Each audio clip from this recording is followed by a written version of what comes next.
Learning मंत्रा की online पाठशाला में आप लोगों का स्वागत है। हम लोग आज बात कर रहे हैं राजनीति विज्ञान की और आप तैयारी कर रहे हैं TGT PhD UGC NET JRF assistant professor ILT grade के एग्ज़ाम की। और आज का टॉपिक हम लोगों का राजनीति विज्ञान के संदर्भ में वह टॉपिक है जिस पर आधारित सवाल आपके एग्ज़ाम में हर हाल में पूछा जाता है। और राजनीति विज्ञान का विद्यार्थी होने के कारण इस बात को समझना भी आपके लिए बेहद आवश्यक है। और उस टॉपिक का नाम है कानून और दंड।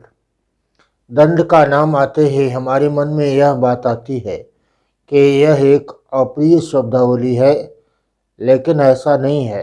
दंड का होना इसलिए भी आवश्यक है क्योंकि समाज में शांति व्यवस्था और कानून की स्थापना के लिए दंड का प्रावधान किया गया। इसलिए दंड को अप्रिय अवधारणा या अप्रिय शब्दावली के अंतर्गत न रख करके अगर हम लोग इस बात को समझते हैं कि यह मूलतः कानून का पूरक है तो अधिक तार्किक और प्रासंगिक माना जाएगा। ये इसलिए हम लोगों को यहाँ पर यह बात समझना है कि कानून और दंड की अवधारणा एक दूसरे की पूरक अवधारणा है।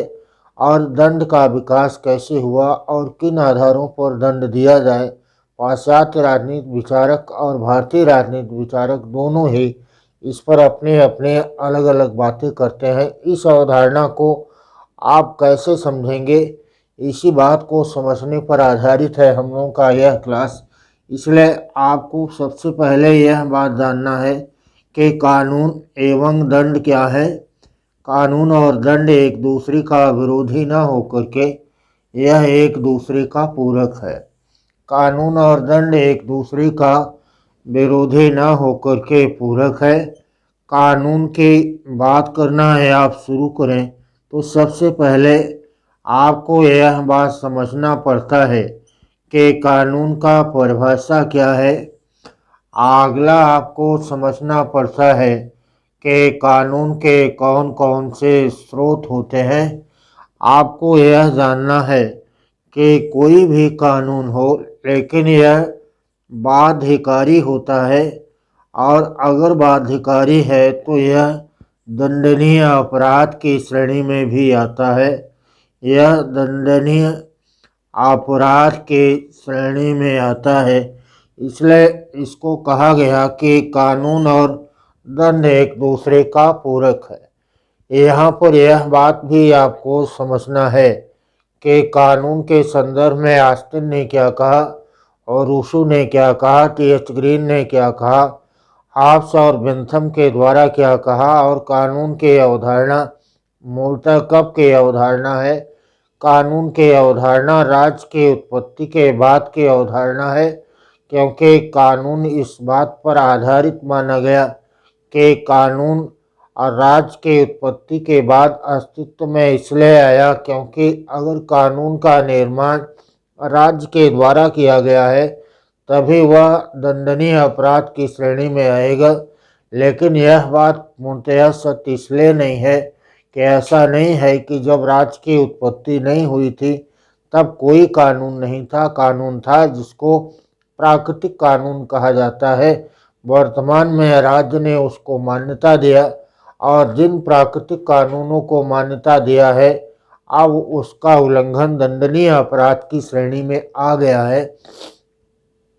इसलिए प्राकृतिक कानून राज्य के द्वारा मान्यता प्राप्त हो जाते हैं। प्राकृतिक कानून और आधुनिक कानून में इसी बात का अंतर भी पाया जाता है कि प्राकृतिक कानूनों का उल्लंघन व्यक्ति के स्वेच्छा पर आधारित रहा। आपने यह बात पढ़ा होगा कि प्राकृतिक कानून बुद्धिमत्ता के विधियां हैं। यह कथन था हॉब्स का, और हॉब्स के द्वारा इस बात को कहा गया कि यह बुद्धिमत्ता की विधियां हैं या अंतः प्रकृति का उचित आदेश है।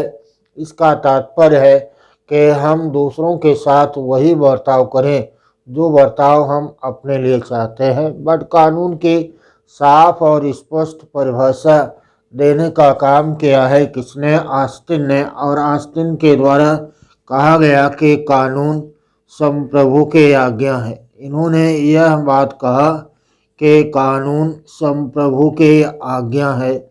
इसलिए आपको अगर यह बात आता है कि कानून संप्रभु की आज्ञा है, यह कथन किसका है, तो यह कथन ब्रिटिश विचारक ऑस्टिन का है कि कानून संप्रभु की आज्ञा है। और ऑस्टिन के द्वारा इस बात पर बल दिया गया कि कानून का एकमात्र स्रोत कौन होता है, राज्य होता है, और राज्य के विरुद्ध कोई भी कानून का निर्माण नहीं किया जा सकता। एक कानून में शांति व्यवस्था और अराजकता को रोकने की क्षमता होती है, क्योंकि वह दंडनीय अपराध की श्रेणी में आता है। इसलिए यहाँ पर यह बात आपको समझ लेना है कि कानून का और दंड का विरोधात्मक संबंध न होकर के इसका एक पूरक संबंध पाया जाता है। इसीलिए आपने पढ़ा है कि राज्य का आधार शक्ति नहीं इच्छा है। यह कथन कहा टी.एच. ग्रीन ने। इसका तात्पर्य है कि राज्य का आधार शक्ति नहीं बल्कि इच्छा है। क्योंकि शक्ति का आशय है कि पुलिस, न्यायालय, दंड और सेना के द्वारा व्यक्ति को बाध्यकारी कार्य करने के लिए विवश किया जाता है, परंतु वह व्यवस्था शक्ति का प्रतीक न होकर अच्छे समाज के सृजन के लिए वहाँ के जनता की ही इच्छा होती है, सामान्य जन की इच्छा है, क्योंकि इसमें लोक कल्याण का उद्देश्य पाया जाता है। इसलिए कहा गया कि कानून और दंड एक दूसरे का पूरक है। लेकिन अगर आपको यह सवाल पूछा गया कि कानून संप्रभु की आज्ञा है, ऑस्टिन के अलावा किन लोगों ने कहा है, तो ऑस्टिन के अलावा भी कई ऐसे चिंतक हैं जो इस बात का समर्थन करते हैं और कानून को मानते हैं कि इसका एकमात्र स्रोत राज्य ही होता है, जिसमें हाफ्स का नाम, बेंथम, बोंदा और बिलोबी मुख्य है। इन लोगों के द्वारा भी इसी बात का समर्थन किया गया कि कानून संप्रभु की आज्ञा है, बट एक लगाना है, इसलिए आपको ऑस्टिन लगाना पड़ेगा। अंत में अब हम लोग बात कर रहे हैं कि कानून के स्रोत के संदर्भ में आपने पढ़ा होगा कि कानून का जन्म और उत्पत्ति है, प्रारंभ से लेकर आज तक हो रहा है। अच्छा कानून वही होता है जिसमें समय और परिस्थिति के अनुसार परिवर्तन भी होता रहे। तो समय और परिस्थिति के अनुसार परिवर्तन कैसे हो, इस संदर्भ में अलग अलग स्रोतों का भी निर्माण कर दिया गया। वर्तमान में अगर देखा जाए तो कानून का सबसे अच्छा स्रोत विधायिका है, चाहे केंद्र की विधायिका हो या राज्य की विधायिका हो, दोनों के ही द्वारा कानूनों का निर्माण करना सबसे मुख्य कार्य माना गया है सरकार के अंग विधायिका का। दूसरा, न्यायपालिका के द्वारा दिया जाने वाला निर्णय भी अनेक बार कानून का स्वरूप हो जाता है। अगला है सभा सम्मेलन में विद्वानों के द्वारा, विधि विशेषज्ञों के द्वारा की गई टीका टिप्पणी भी कानून का स्वरूप धारण कर लेता है। विभिन्न पुस्तकें या धार्मिक ग्रंथ ये भी में लिखे हुए अनेक प्रावधान कई बार कानून का स्वरूप धारण कर लेते हैं, इसलिए इनको भी कानून के स्रोत के अंतर्गत रखा जाता है। ये रीति रिवाज और परंपराएं भी कानून का महत्वपूर्ण स्रोत है, जिसकी सर्वाधिक भूमिका इंग्लैंड में पाई जाती है। तो इस प्रकार से कानून के बहुतेरे स्रोत पाए जाते हैं और उसके माध्यम से कानून का निर्माण किया जाता है। उसी को आधार बनाकर कानून में समय और परिस्थिति के अनुसार परिवर्तन भी किया जाता है। तो यह तो रहा आपके एग्जाम के लिए कानून के एक सामान्य समझ की बात। कानून का अगर उल्लंघन हुआ तो दंड देना आवश्यक है। दंड का उद्देश्य होता है सार्वजनिक व्यवस्था और कानून की स्थापना करना। भारतीय चिंतक हैं और उनका नाम है कौटिल्य। भारतीय चिंतक हैं, उनका नाम है कौटिल्य, और कौटिल्य के द्वारा कहा गया कि दंड सार्वजनिक कल्याण के उद्देश्य पर आधारित हो, इसलिए दंड को स्थापित करते समय दो बातों का ध्यान रखा जाना चाहिए। एक तो दंड को आनुपातिक बनाया जाए और दूसरा दंड को विवेक या तर्क पर आधारित किया जाए।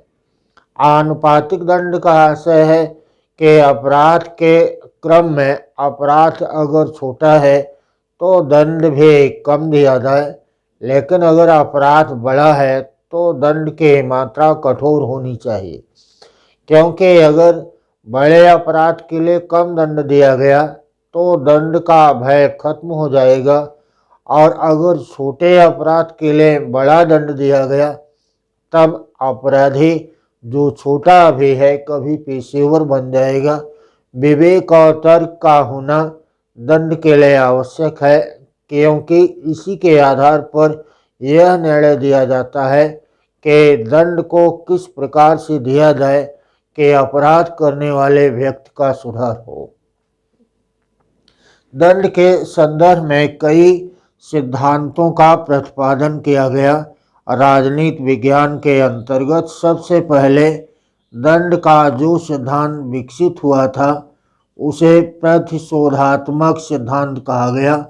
आज दंड का पहला सिद्धांत आया जिसको प्रतिशोधात्मक सिद्धांत कहा गया। इसको कहा जाता है बदले पर आधारित सिद्धांत।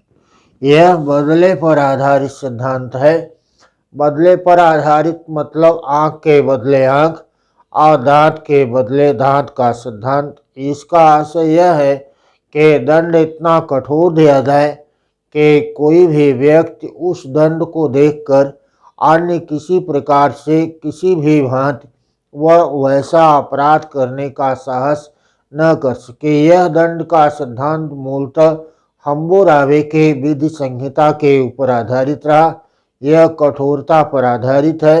यदि अपराध किया गया है तो उसी प्रकार का अपराध एक का दंड उस अपराध करने वाले व्यक्ति को दिया जाना आवश्यक है। दूसरा दंड का सिद्धांत आया जिसको कहा जाता है दंड का निवारक सिद्धांत। दंड का निवारक सिद्धांत इस बात पर आधारित है कि अपराधी को दंड ऐसा दिया जाए कि उसको जो दंड दिया गया है उसको देख करके समाज में कोई अन्य व्यक्ति वैसा अपराध न करे। तो दोनों ही दंड का सिद्धांत अलग अलग प्रकार का है। प्रतिशोधात्मक सिद्धांत केवल तब के लिए उपयुक्त हो सकता है जबकि समाज अराजक एवं बर्बर था, परंतु वर्तमान समय में आधुनिक सभ्य संसार में प्रतिशोधात्मक सिद्धांत को किसी भी रूप में स्वीकार नहीं किया जा सकता। निवारक सिद्धांत के संदर्भ में भी यह बात कहा जाता है कि दंड का यह सिद्धांत ऐसे अपराध को रोकने का प्रयास करता है जो अपराध समाज में अभी तक हुआ ही नहीं है। इसलिए इस सिद्धांत की भी आलोचना की गई, बट टी.एच. ग्रीन के द्वारा बेंथम के द्वारा निवारक सिद्धांत को स्वीकार किया जाता है। टी.एच. ग्रीन और बेंथम दो ऐसे विचारक रहे जिनके द्वारा भी इस बात पर बल दिया गया कि दंड को देते समय सार्वजनिक स्थान का प्रयोग किया जाए ताकि लोग उस दंड को देखकर भविष्य में वैसा ही अपराध करने का साहस न जुटा सकें। दंड का एक अन्य सिद्धांत है जिसको दंड का सुधारात्मक सिद्धांत कहा जाता है। यह दंड का सुधारात्मक सिद्धांत कहलाता है। सुधारात्मक सिद्धांत का अर्थ है कि इसमें एक मनोवैज्ञानिक युक्ति का विधि का प्रयोग किया जाता है जिसमें इस बात को स्वीकार किया जाता है कि अपराधी एक बीमार व्यक्ति है और अपराध एक बीमारी है, इसलिए इसका निदान करके समाज में होने वाले अपराध को रोका जा सकता है। भारतीय चिंतक महात्मा गांधी के द्वारा इसका समर्थन किया गया।